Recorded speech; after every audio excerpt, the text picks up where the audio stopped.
अस्सलाम वालेकुम जी। Most probably प्रीडीन ख़त्म होने को है। Methods of synthesis last topic है इसका। तो फर्स्ट मेथड अगर आप देखो तो हैंड सिंथेसिस।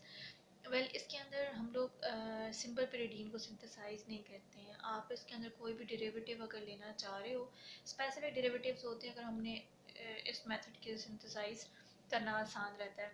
एक बहुत फ्रिक्वेंटली यूज्ड मेथड है। मेन कंपोनेंट्स आपको चाहिए होते हैं 1,3 डाइकार्बोनिल कंपाउंड, और इसके अंदर भी जो आप 1,3 डाइकार्बोनिल, वैसे तो कोई भी ले सकते हो, 1,3 डाइकीटोन्स भी ले सकते हो, लेकिन जो फ्रिक्वेंटली यूज्ड किए जाते हैं वो 1,3 कीटो एस्टर्स होते हैं। फाइन। सेकेंड कंपोनेंट हम लोग लेते हैं एल्डिहाइड को, और उसके अंदर भी प्रेफरेंस ये होती है कि वो नॉन इनलाइजेबल हो। ये क्यों होता है, ये हम लोग ये रिएक्शन मैकेनिज्म को जब मैं समझाऊंगी तो आप लोग समझ जाएंगे। थर्ड मेन कंपोनेंट होता है इसके अंदर अमोनिया। ठीक है। विदाउट वेस्टिंग एनी टाइम हम लोग डायरेक्टली स्टार्ट लेते हैं। अच्छा, अब यहाँ पर देखें, ये आपके पास क्या गिवन है, 1 2 3 पोजीशन पे कीटो है, और इस ऐसे कंपाउंड को जहाँ पे फर्स्ट पोजीशन के ऊपर ये एस्टर ग्रुप हो और थर्ड पोजीशन के ऊपर कीटो ग्रुप हो, आप इसको कहते हो कि ये 1,3 कीटो एस्टर्स हैं। वैसे ये जनरली 1,3 डायोन्स हैं, लेकिन क्योंकि आपने यहाँ पे एस्टर लगा दिया तो ये 1,3 कीटो एस्टर्स हैं। फाइन। एक आपने ये लिया और इसका हम लोगों ने रिएक्शन करवा दिया एल्डिहाइड के साथ। एल्डिहाइड में हमने लिखा कि नॉन इनलाइजेबल होना चाहिए।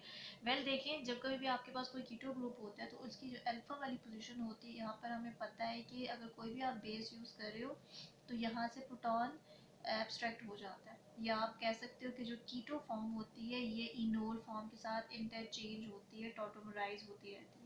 ठीक है, तो हम लोग एज्यूम करते हैं कि यहाँ पर नेगेटिव चार्ज, और ये क्योंकि इसका हम लोग इनोलेट बना रहे हैं, ठीक है, तो ये जाकर अटैक करेगा। अब मैं अज्यूम कर रही हूँ कि आपको ये पता है, ठीक है। अगर आप लोगों को ये बेसिक्स नहीं पता तो आप बेसिकली कहीं भी यूट्यूब पे जाकर देख सकते हो, किसी गूगल इमेज में जाकर देख सकते हो।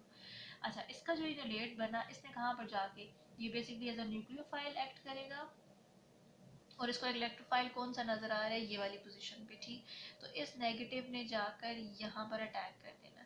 ठीक, इसकी वजह से आपको क्या मिलेगा, एक डक्ट मिलेगा।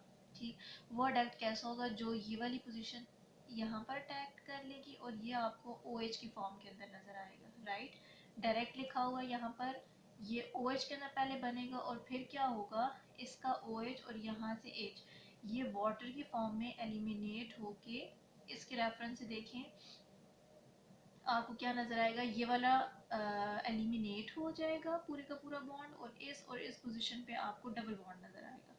ठीक है, अगर मैं इस वाली चीज़ को, इन केस आपको नहीं अगर समझ आ रही है, एक तो ये इशू होता है ना यूट्यूब पे या इस तरह से रिकॉर्डिंग में, हमें ये समझ नहीं आती आपको समझ आ रही है कि नहीं आ रही है, तो अज्यूमिंग कि नहीं समझ अगर आ रही है, ठीक है, ये वाली चीज़ इसने जाकर किया यहाँ पर अटैक। आई होप ये नज़र भी आ रहा है।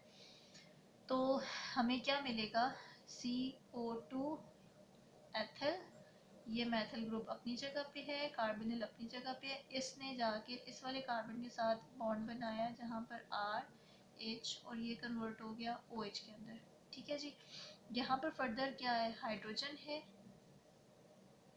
तो ये है पहले प्रोटोनेट होगा, प्रोटोनेट होने के बाद इसकी एलिमिनेशन होगी, तो मैं एक ही स्टेप के अंदर लिख रही हूँ, ये यहाँ से और ये यहाँ से जब एलिमिनेट होगा तो इन दो के बीच में क्या आ जाता है, मैं डायरेक्टली लिख रही हूँ। अच्छा, पहले इसकी प्रोटोनेशन होगी, OH2 पॉजिटिव बनेगा, फिर ये एलिमिनेट होगा, तो यहाँ पर देखिए आपको क्या करेक्टर नजर आएगा, एलिमिनेशन हो रही है,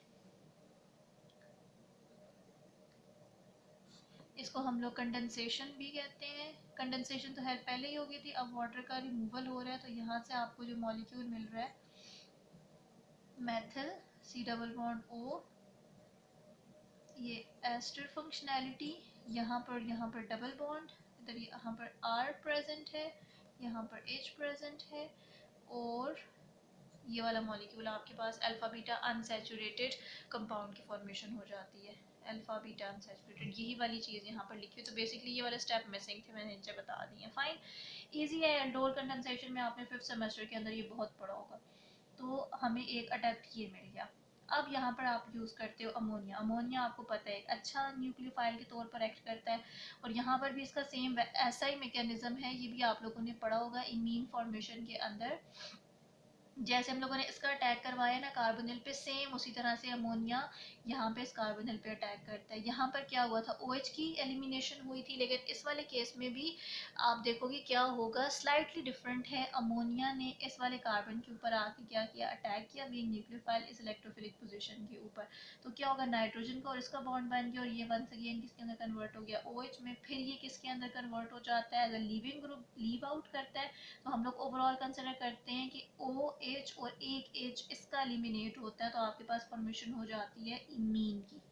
ठीक है, अगर आप लोगों को ये क्लियर नहीं है तो वंस अगेन इमीन आप देख सकते हैं, ये बहुत ज़्यादा इजी है, सेम इसकी तरह। अगर आपको ये समझ आ गया तो ये आप बेशक वीडियो को पॉज करें और इसका रिएक्शन इसके साथ करवा के देखो। जब N इसके ऊपर आगे अटैक करेगा तो क्या हो जाएगा, N भी तो डेफिशिएंट हो जाएगा और ये OH बन गया, राइट। फिर ये OH इसका प्रोटॉन एब्स्ट्रैक्ट करेगा और इलेक्ट्रॉन वापस नाइट्रोजन पे आएंगे, इसकी डेफिशिएंसी को रीस्टोर करेंगे और आपको इस किस्म का इमीन का स्ट्रक्चर मिल जाएगा। इसके अंदर भी क्या हुई, फर्स्ट टाइम कंडेंसेशन हुई, अल्फा बीटा अनसैचुरेटेड कंपाउंड बने, सेकंड टाइम वाटर का रिमूवल हुआ है सिस्टम में से, फिर कंडेंसेशन हुई, अब इमीन की फॉर्मेशन हुई। अब ये जो इमीन तैयार हुई है ये दोबारा से 1,3 कीटो एस्टर के साथ रिएक्ट करेगी। अगेन इसका यहाँ पर इनोलेट बनता है और अब आप देखो कि कौन सी वाली पोजीशन ऐसी है, ये इमीन है, ये इलेक्ट्रॉन को अपनी तरफ ले रहा है, किससे ले रहा है, इस वाले ग्रुप से ले रहा है। तो स्लाइडली डेफिशिएंसी यहाँ पर क्रिएट हो रही है जो इससे इलेक्ट्रॉन ले रहा है, तो यहाँ पर एक विड्रॉल फोर्स क्रिएट हो गई। जब फोर्स क्रिएट हुई तो सबसे ज़्यादा डेफिशिएंसी किसके ऊपर एक्सपीरियंस हो रही है, इस वाले कार्बन के ऊपर। तो ये जो इनोलेट बना था ये आकर यहाँ अटैक करेगा, ये इलेक्ट्रॉन यहाँ मूव करेंगे और ये यहाँ पर मूव करें। फाइन, इससे आपको फर्दर क्या मिल रहा है, इस किस्म का एक स्ट्रक्चर मिल रहा है। फाइन, ये वाला बॉन्ड अगर आप देख सकते हो तो इस और इस कार्बन के बीच में अब हम लोगों को ये बॉन्ड नजर आ रहा है और जो पहले R ग्रुप के ऊपर sp2 था वो अब sp3 के अंदर कन्वर्ट हो गया। ठीक है, इस किस्म का सेमी आप साइक्लिक स्ट्रक्चर लिख सकते हो कि वो बन जाता है। ओके, अब इसके अंदर देखें अगेन नाइट्रोजन है और वो नाइट्रोजन क्या करेगा, वो नाइट्रोजन फर्दर अटैक करेगा इंट्रामोलिकुलरली किसके ऊपर, इलेक्ट्रोफिलिक सेंटर के ऊपर। तो यहाँ पर क्या हो जाएगी, इंट्रामोलिकुलर साइक्लाइजेशन या फिर वंस अगेन कंडेंसेशन होगी और हमें क्या नज़र आ रहा है, देखें यहाँ पर पहले भी जिस तरह से रिएक्शन हुआ था अभी आप लोगों ने देखा है, अगेन इसके ऊपर आप वैसे रिएक्शन को कंसिडर करो, ये नाइट्रोजन का बॉन्ड बन गया इस वाले कार्बन के साथ, राइट। ओके, ऑब्वियसली यहाँ पर एक हाइड्रोजन एग्जिस्ट कर रहा है अभी इसका। इस स्ट्रक्चर को आप कहते हो ये डाईहाइड्रोपिरिडीन है। ठीक है, अभी ये पिरिडीन की फॉर्मेशन नहीं हुई है, अगर हमने इससे पिरिडीन बनानी है तो आपको इस रिंग को ऑक्सीडाइज करना पड़ेगा, मतलब यहाँ पर जो हाइड्रोजन है वो हाइड्राइड की फॉर्म में प्रोटॉन की फॉर्म में निकलना चाहिए और अपने इलेक्ट्रॉन्स वो देकर जाएगा। ठीक, तो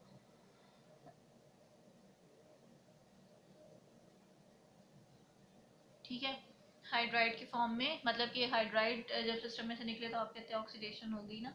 तो इस वाले केस में आपको क्या मिल गया, फाइनली हम लोग यहाँ पे कोई भी ऑक्सीडाइजिंग एजेंट यूज़ कर सकते हैं, नाइट्रिक एसिड भी यूज़ किया जाता है या इसके अलावा भी इवन आप मैंगनीज डाइऑक्साइड वगैरह को भी यूज़ कर सकते हो, तो आपको क्या मिल जाएगी, पिरिडीन मिल जाती है। ठीक है जी, तो इसके छोटे छोटे से स्टेप्स हैं और इम्पॉर्टेंस यहाँ पर देख लें आप, 1,3 डाइकार्बोनिल कंपाउंड ही को क्यों नहीं यूज़ करते हो, कि जो दोनों मॉलिक्यूल्स हों वो आप उन्हीं को यूज़ कर लो और एल्डिहाइड ना यूज़ किए जाएं। तो देखें जितना चांस यहाँ पर इनोलेट बनने के, अगर आप कोई और तरह का यहाँ पे 1,3 डाइकार्बोनेट कंपाउंड यूज़ करते हो तो उसके अंदर भी उतना ही चांस होगा कि इनोलेट बन सके। फिर जब डिफरेंट टाइप के इनोलेट होंगे फिर उसकी मर्जी के वो कौन सा इनोलेट, कौन से 1,3 कीटोन का इनोलेट बनता है, जो इनोलेट बनेगा उस टाइप का आपको डिफरेंट मॉलिक्यूल मिलेगा। वंस अगेन या आपने अल्डोल कंडेंसेशन के अंदर जब हम लोग self condensation, self aldol reaction और क्रॉस अल्डोल रिएक्शंस पढ़ते हैं तो उसके अंदर आपको या पढ़ के आए हुए हो 5th सेमेस्टर में।